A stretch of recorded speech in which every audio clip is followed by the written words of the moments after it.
This is my labyrinth. I'll be walking through it so you can see what I've got. There's 4 entrances. 1, 2, 3, and 4. And this one, of course, is obviously a dead end because it's got the wall. It's going to be there. Now, all these lines in the grass, that's going to be the walls. They're all going to be either planted or built up with landscape block. This one goes all the way down to the end. Right by there's a line of burning bushes. It goes nice red in the fall.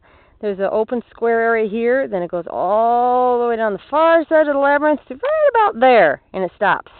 That's it. You got to come all the way back over and all the way back to the beginning again. This one I'm going to have some sort of statuary or something there interesting. Maybe a plaque or something.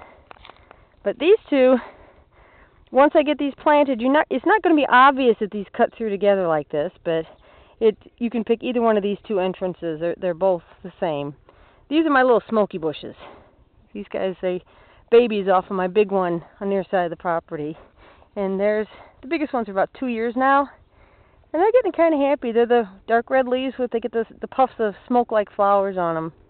But they'll get about 20 feet, and they'll grow all nice solid together. I keep the bases pruned up enough you can walk through. But I use Roundup on the wall areas here till I get them planted to keep the weeds out. When you start walking through the labyrinth, motorcycles. These are white lilac, and I've got about 60 white lilac in this labyrinth planted so far. I did them bare roots, so they're just sticks with a couple leaves when I first put them in. And our first choice is either go this way or this way. And if you go in here, you're going to all have an end. It's going to be a room with either some statuary, fancy flower bed, maybe some sort of decorative plant in here or something. Right now there's nothing because I'm not quite that far. But if you go back this way, then you can either go straight or you can go right. And if you go straight, you come around and you find, oh look, that doesn't go anywhere either. Have to get something interesting in there. So you come back around.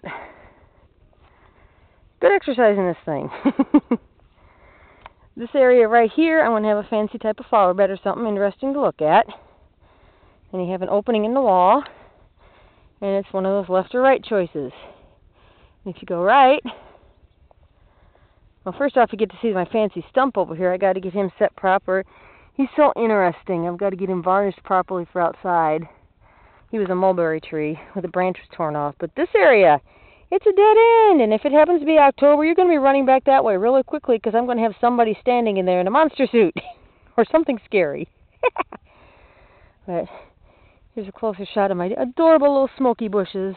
I love these things. They're such a pretty color. They're fairly hardy, too. But continuing on, this is my first real little roomy area. It's a little bit bigger so I can set up like benches or decorative stuff in here. But this little strip here, I had one smoky that died on me over the winter. So I'm thinking of letting the white lilac here and the smoky here grow up and leave an arch between them so you could step through there if you want. Because I'm probably about the only person who's going to know if you can go through there to get where you're going or not. I'm going to get somebody lost in this thing. Let's see, the arborvitae here are growing together nicely. They're still little babies. They're about 6 foot tall now. They'll get 30. They're only about 4 years old. Well, we go down this way, turn the corner. This wall is not planted yet, of course. I haven't decided what I'm putting here yet. Could be more arborvitae, but I could leave a bit of an opening so you can cut through into this area. I might just stick one here and let you have more choices to get lost in. This spot, it's either straight or right, and I'll show you the straight first. Because on the other side of these guys, that's that long dead end from the entrance. The really mean and nasty one that makes you get your exercise. This is my lilac room. It's got a long line of white lilacs in the center. And it's over in the far corner over here. I've got a log set up over there. I'm going to put a bench on it. It's a uniquely formed one. Make sure it's all properly treated to last a few years. There's a cut through you can slip through. There's a big square room that's the heart of the labyrinth on the other side of those arborvitae, and that could be a sneak way through. Mainly for maintenance, but if you wanted to sneak for Halloween purposes. This is my one arborvitae here that died on me. Had a bad winter. And this was our first line of planting. These guys are about 9 foot tall now. And that one little guy right there, he almost died when the one over here died, but he had a branch that came back. But if I sneak through here, I can show you Yeah, there's the end of the long one. It's just a nice straight shot, and I'm going to dig this area out. It'll go down about 6 foot or so. I'll line the walls with decorative brick, make a fancy floor, brick floor or something. So you go down, look around, and then just go back where you came from and start the labyrinth proper. You can see this half of the pasture isn't done yet. I've done nothing with it. But you can see one side of the room, and there's the opening we're aiming for. We've got to get through the rest of the labyrinth and back around to there. But, this is good exercise. Let's see, where do we come from now? Oh yeah, up here. Get to see my first full-fledged trap room in a second here. If we'd have gone this way, then you can see either straight or left, where each of these lines, these are going to be 6-foot walls of block of some sort of decorative landscape rock, and they'll be deep enough. I'm going to have, they're tall planters basically. They'll have potato vines trailing down from the top with maybe some flowers. So you're not going to see anything from here down. You're not going to be able to see that you have to go around and around and around and find yourself at a dead end. For all you know, you can go off that way. So you have to get in there to find out. So that's my first full-out trap. But if you go this way, here's another of those unfinished walls I'm thinking of leaving an opening in. I've got more white lilac, and these guys smell beautiful in the spring. This was that other wall I was thinking of leaving opening to get people lost. I'm going to have so much fun with this thing. And this was one of the 2 white lilacs that I lost that one winter. They did remarkably well. It was nasty. And there's that one arch I was going to leave in. And we continue down around this way. And if you don't know where you're at and I leave an arch here, you might go back through there by mistake. This was the second lilac I lost. I'm going to leave an arch there because this just goes around this way.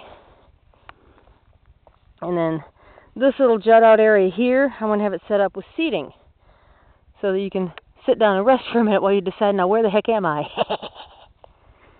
I love labyrinths. And then we come down the long line here, and again, this is another chance to just inhale in the spring and enjoy the lilac scent. And I probably have little niches and things popped around between the shrubs and all, and things to look at. And all the corners are going to have something of interest. You're never going to be bored. This is a room, because it's the big area. I'm thinking of taking the grass out and putting block down eventually. The nice big patio, stone-sized, with a pattern. This area here will be a bench. It's going to be nice and deep and wide, and I'll have 2 tall on either side with the potato vines on it, and you'll be able to walk around behind it. And I'm planning on arborvitae on this one wall right here to block your view of everything else.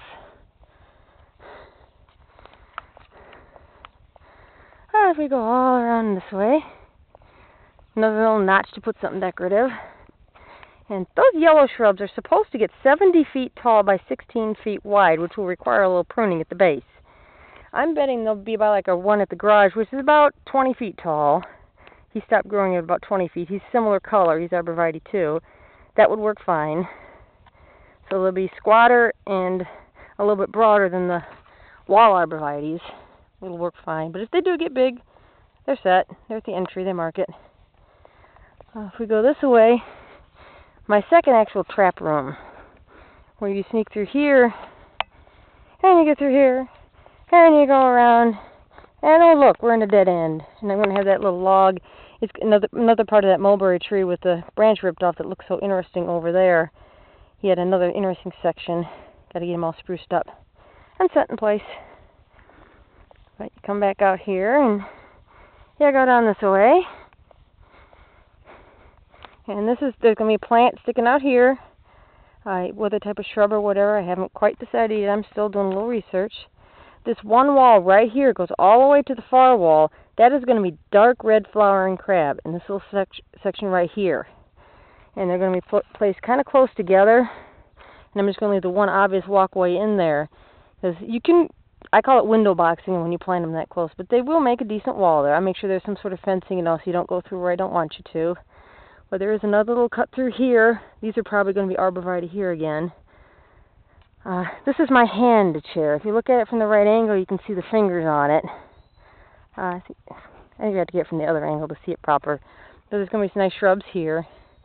But we go around this way. And boy, it's warm out. I just had to do this in high humidity.